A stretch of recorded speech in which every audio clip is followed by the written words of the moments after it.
Hello friends, welcome to my channel. तो आज का टॉपिक जो मैं एक्सप्लेन करने जा रही हूँ वो है एपिस्टैक्सिस। तो एपिस्टैक्सिस का डिफिनेशन क्या आता है? Bleeding from inside the nose is called epistaxis. तो नाक से खून आने को एपिस्टैक्सिस कहते हैं।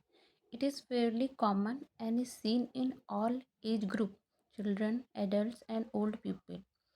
It often present as an emergency. Epistaxis is a sign and not a disease.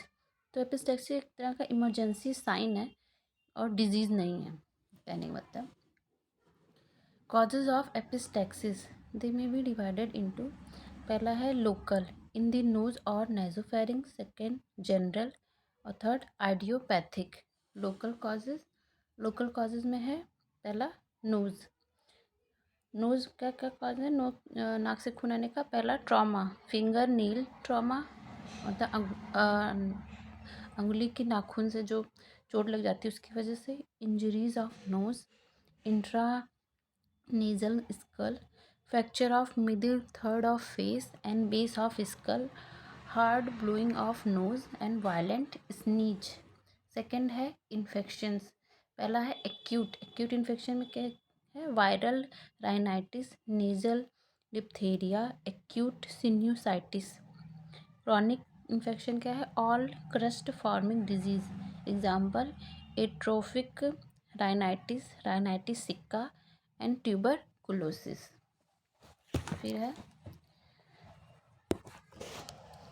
Foreign body. Third है फॉरेन बॉडी में पहला क्या? नॉन लिविंग में any neglected foreign body, rhinolith, living maggot, leeches. Fourth है neoplasm of nose and paranasal sinuses, A benign haemangioma papilloma. Second B वाला है malignant carcinoma और sarcoma. तो ये इस टाइप के नियोप्लाज्म में ट्यूबर फॉर्मिंग कॉज की वजह से होता है। और फिफ्थ है atmospheric change, high altitude and sudden decompression. Sixth divided Mirza septum. और लोकल में ही सेकेंड, पहला ये जो ऊपर का था ये नोज से ब्लीडिंग का क्या रीज़न था, और ये है नेजोफेरिंग से क्या रीज़न है? एडिनोआइडाइटिस, जुवेनाइल एंजियोफिब्रोमा एंड मैलिग्नेंट ट्यूमर। फिर ये डायग्राम है। डायग्राम क्या है? Blood supply of the nasal septum. तो मेनली दो तरह की ब्लड सप्लाई होती है। पहला है, इसमें पहला ऊपर क्या है? ऑप्थेल्मिक आर्टरी, और इसमें नीचे है एक्सटर्नल कैरोटिड आर्टरी। तो उसके ही 5 ब्रांचेस हैं दोनों को मिला के। तो ऑप्थेल्मिक आर्टरी के क्या ब्रांच है? एंटीरियल इथमॉइड आर्टरी, और सेकेंड है पोस्ट इथमॉइड आर्टरी। ये है एंटीरियर इथमॉइड आर्टरी और ये है पोस्ट इथमॉइड आर्टरीज। और नीचे क्या है? एक्सटर्नल कैरोटाइड, जो 2 ब्रांचेस में बढ़ जाती है, maxillary arteries and facial artery. Facial artery में क्या है? Superior labial artery. फिर सेप्टल ब्रांच ये हो गया, और इसमें मैक्सिलरी आर्टरी के 2 ब्रांचेस हो गए, greater palatine artery and branch of sphenopalatine artery. तो ये डायग्राम हो गया। इसमें ब्लड आर्टरीज़ की वजह से, या जो ब्लड सप्लाई है उसी की डैमेज की वजह से ही तो नाक से खून आएगा, इसलिए ये भी डायग्राम इम्पॉर्टेंट है। फिर जनरल कॉज में पहला क्या है?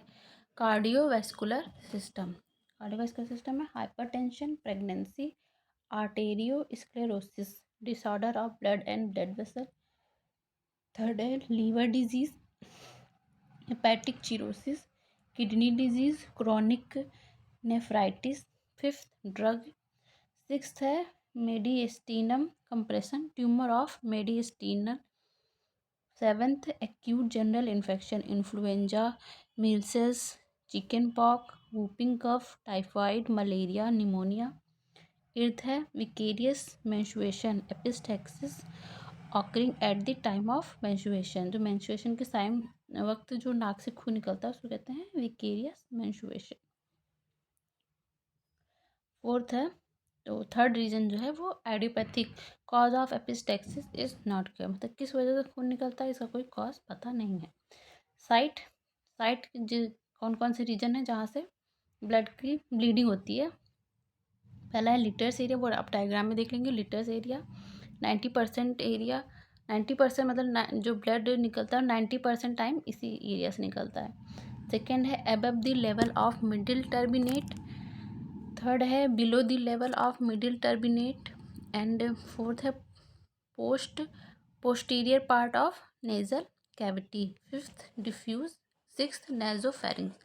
Classification of epistaxis, anterior epistaxis, and blood flows from the front of nose with the patient in sitting position। जब ब्लड जो है वो आगे के भाग से निकलता है, मतलब बाहर की तरफ, नाक से बाहर की तरफ निकलता है बैठे हुए पोजीशन में। और पोस्टीरियर एपिस्टैक्सिस में क्या है, mainly the blood flow back into the throat. तो जो ब्लड फ्लो होता है वो बाहर ना निकल करके थ्रोट की तरफ चला जाता है। पेशेंट में सॉलो इट, पेशेंट उसको निगल लेता है। Later have a coffee coloured vomitus, फिर बाद कॉफ़ी कलर की उसको वॉमिटिंग होती है। मैनेजमेंट में ये टॉपिक मैनेजमेंट में है कि आपको पता होना चाहिए कि कैसे मैनेज करना है। तो it is important to know, उससे पहले आपको ये चीज़ जानना ज़रूरी होगा कि मोड ऑफ ऑनसेट स्पॉन्टेनियस और fingernail trauma, duration and frequency of bleeding आपको पता होना चाहिए। अमाउंट ऑफ ब्लड लॉस कितना है, side of nose from which the bleeding is occurring, and whether the bleeding is of anterior और posterior type, और history of drug intake. तो आपको ये सारे पॉइंट पता होना चाहिए, उस हिसाब से ही मैनेजमेंट होगा। तो ये आज का टॉपिक इतना इतना ही है। Thank you so much.